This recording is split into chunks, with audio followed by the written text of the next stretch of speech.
আসসালামু আলাইকুম। ওয়ালাইকুম সালাম। কি অবস্থা বন্ধু? তো আলহামদুলিল্লাহ, আপনার কি অবস্থা? আছি আলহামদুলিল্লাহ। তো আর বন্ধু, তোর কি অবস্থা? এই তো আলহামদুলিল্লাহ ভালো। তো পড়ালেখা কিরকম স্যার? তো আলহামদুলিল্লাহ ভালো চলে। কি রে, পোলাগেরে টিয়া দিলাম যাই যে এতদিন, এত তো টিয়া দিল না। সে কলেজে দিই চাই।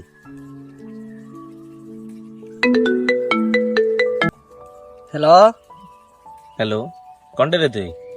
এই তো আমি এক জায়গাতে আছি। তো তোর কাছে যে এতদিন টিয়া হামু, তুই টিয়া ধরে না কিনলে? দিব আরে পরে। তুই তো সিটিং, তুই তো আর টিয়া মনে দিতি না। আল্লাহর কসম আমি কাইলে দিয়ে এলাম। না, একে সত্যি মুজিদের কসম কাইলে দিয়ে এলাম। জমিনের কসম কইর কাইলে দিয়ে এলাম। দেখা যাবো তুই কোনাতে দিবি আর টিয়া এখন। সত্যি কাইলে দিয়ে এলাম। কি রে বন্ধু, তুই এটা কি বললি? কি বললাম? আল্লাহ ছাড়া আর অন্য কোনো নাম দিয়ে কসম খাওয়াতে তো শিরকি গুনাহ। বন্ধু, এটা তো আমি জানতাম না।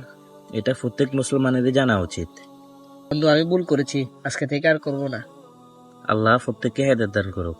আমিন।